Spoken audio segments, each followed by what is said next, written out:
पापा बस 1 साल रह गया है, मेरा मेडिकल तो पूरा हो जाने दें, मैं कैसे वापस आ जाऊँ। माँ रोने वाली हो गई। बेटा शादी के बाद मुकम्मल कर लेना, बहुत अच्छा रिश्ता है मेरी जान। सैमा बेगम ने बेटी को समझाया। मगर मॉम मेरा मेडिकल। माँ इस बार रो पड़ी।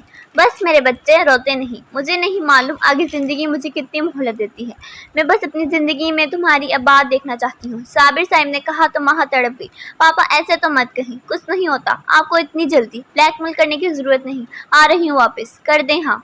माँ ने कहते फ़ोन रखा और अपनी किस्मत पर रोने लगी। सैमा बेगम बुला लें लड़के वालों को कल ही।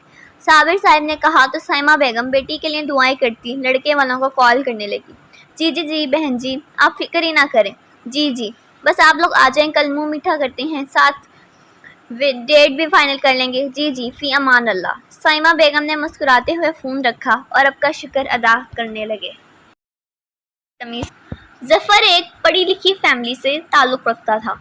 खुद भी प्रोफेसर था और वालिदैन भी गवर्नमेंट टीचर रह चुके थे। बहनें अफरा और किरण पढ़ रही थी। अच्छा खासा महज़िब घराना था। अगले ही दिन शादी की तारीख फिक्स कर दी गई। सब बहुत खुश थे। माहा को फ़ोन करके बता दिया गया था। माहा को न जाने खौफ ने आ घेरा। मम्मा क्या आपने इनको मेरी बीमारी का बताया है? माहा ने सैमा बेगम से पूछा। नहीं बेटा, और कुछ कहने की ज़रूरत नहीं है। रिश्ते वाली ने भी सख्ती से मना किया है। शादी के बाद सब ठीक हो जाएगा और तुम कौन सा बीमार हो, वक्ती मसला है बस। जब घर संभाल लोगी तो देखना वो लोग तुम्हारे दीवाने हो जाएंगे। अब बस जल्दी से वापस आ जाओ, सैमा बेगम ने माहा से कहा। मगर मॉम, माया कुछ नहीं कहने लगी कि सैमा बेगम ने रोक दिया। बेटा देखो, तुम भी जानती हो दवा वक्त पर लेती रहोगी तो बिल्कुल ठीक रहती हो। शादी के बाद भी लापरवाही मत करना, कुछ नहीं होगा। अब टेंशन मत लो और लंदन से भी शादी के लिए शॉपिंग कर लेना। सैमा बेगम ने ये कहते फ़ोन रखा और माहा इधर ही बैठ गई। कैसे हो जुबैर, किधर होते हो आजकल? कदीर साहब ने जुबैर से पूछा। कहीं नहीं डैड, जुबैर ने बेजारी से जवाब दिया। फजूल घूमते फिरते हो, मेरे साथ बिजनेस ही ज्वाइन कर लो।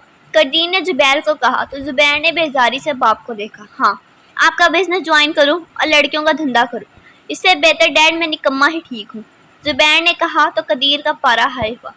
इस धंधे के पैसों पर राज कर रहे हो छोटे खान। कदीर तो जुबैर पर बरस पड़ा। तुम एक माफिया बॉस के बेटे हो, तुम्हें समझ क्यों नहीं आती? खान का एक नाम है, तुम्हें ये सब देखना होगा। इकलौते वारिस हो तुम इन सब के, मेरे बाद तुम्हें ही देखना ये सब कुछ। Oh come on dad, I am not gonna DOS.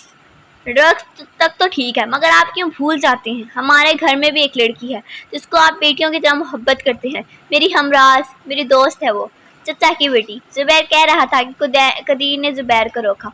एक क्रिमिनल ये सब नहीं सोचता, और हिजाब की हिफाजत के लिए मैं हूँ, तुम हो, और ये इतनी बड़ी फौज क्यों तैयार कर रखी है मैंने?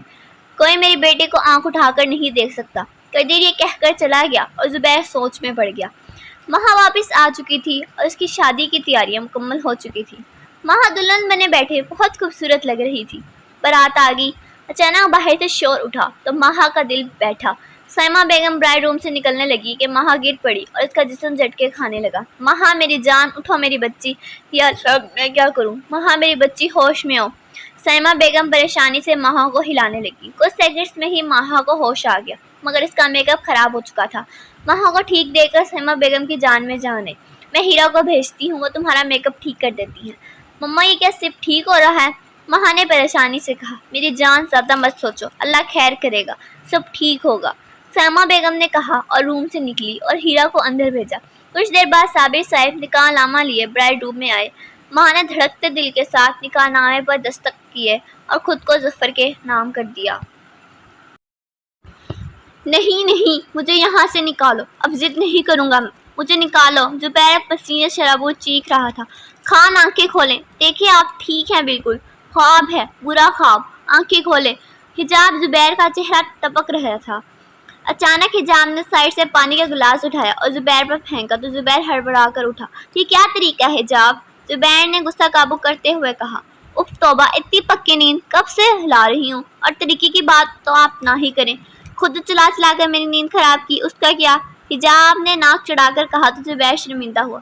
कितनी बार कहा हिजाब, इस हालत में मेरे पास मत आया करो, कहीं तुम्हें कोई नुकसान ना पहुंचा दूं। जुबैर ने कहा तो हिजाब हंसी।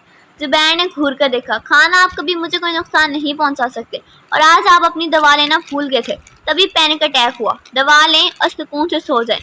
حجاب کہتی چلی گئی اور زبیر اس چھوٹی سی لڑکی کو دیکھتا رہ گیا جس حالت میں اس کا باپ بھی اسے سنبھال نہیں پاتا تھا کہ چھوٹی سی لڑکی آرام سے ہینڈل کر لیتی تھی۔ دوسری طرف مہا سیج پہ بیٹھی دھڑکتے دل کے ساتھ ظفر کا انتظار کر رہی تھی۔ دروازہ کھلا تو مہا نے گھیرا لیا۔ السلام علیکم۔ ظفر نے سلام کیا تو مہا نے سر ہلایا۔ ظفر مہا کے قریب آ کر بیٹھا اور مہا کا گھونگھٹ اٹھایا۔ دیکھیں میری والدہ اکثر بیمار رہتی ہیں اور والد بھی دل کے مریض ہیں، میں چاہوں گا آپ ان کی طرف سے کوئی لاپرواہی نہ برتیں۔ ظفر نے سنجیدگی سے کہا تو مہا نے مسکرانے پر اکتفا کیا۔ ظفر نے مہا کو سادی سے سونے کی انگوٹھی پہنائی۔ امید کرتا ہوں آپ میرے لیے ایک اچھی بیوی اور اس گھر کے لیے ایک اچھی بہو ثابت ہوں گی۔ ظفر نے کہتے سائڈ لیمپ آف کیا اور مہا کے ساتھ زندگی کا آغاز کیا۔ جب مہا کی آنکھ کھلی تو فجر کی اذان ہو رہی تھی۔ مہا نے فریش ہو کر شکرانے سے کے نفل ادا کی اور پھر نماز پڑھ کر اپنی آنے والی زندگی کے لیے دعا کرنے لگی۔ ظفر کی آنکھ صبح 9 بجے کھلی تو دیکھا مہا شیشے کے سامنے کھڑی تیار ہو رہی تھی۔ ظفر مسکرایا، بیڈ سے اٹھا اور اپنے کپڑے لے لیے فریش ہونے چلا گیا۔ ظفر جب باہر آیا تو مہا کمرے میں موجود نہیں تھی۔ ظفر بالوں میں ہاتھ پھیرتا کمرے سے باہر نکلا۔ ارے بہو، پہلا دن ہے تمہارا اس گھر میں، کچن میں کیوں آ گئی؟ ظفر کی ماں یاسمین بیگم نے مہا سے کہا۔ آنٹی میرا ہی تو گھر ہے، میں نہیں کروں گی تو کون کرے گا؟ آپ بیٹھ جائیں، میں چائے لاتی ہوں۔ مہا نے کہا۔ جیتی رہو بیٹا، یاسمین بیگم نے کہا تو اچھا گھنٹی بجی۔ ظفر بیٹا دیکھو تو باہر کون ہے صبح صبح؟ یاسمین بیگم نے کہا تو ظفر دروازے کی طرف بڑھا۔ دروازہ کھولا تو ہیرا اور صابر صاحب ناشتہ لیے مسکرا رہے تھے۔ ارے انکل آئیں، یہ تکلف کیوں کیا؟ ہیرا اور صابر صاحب مسکرا آگے۔ جو رسم دنیا ہے بیٹا، سوچو ساتھ اپنی بیٹی سے بھی مل لیں گے۔ صابر صاحب نے کہا۔ پاپا السلام علیکم۔ مہا نے باپ کو دیکھا تو فوراً کے گلے لگی۔ کیسی ہے میری بیٹی؟ صابر صاحب نے محبت سے پوچھا۔ بالکل ٹھیک پاپا، مہا نے مسکرا کر جواب دیا۔ ہلکی پھلکی گفتگو کے ساتھ وقت گزرا اور صابر صاحب اور ہیرا گھر واپس آ گئے۔ شام ولیمے کے فنکشن پہ مہا کو پرسکون اور خوش دیکھ کر سائمہ بیگم کو کچھ سکون ہوا، مگر آنے والے کل کو کون جانتا تھا، کب کیا ہو جائے کون جان سکتا ہے۔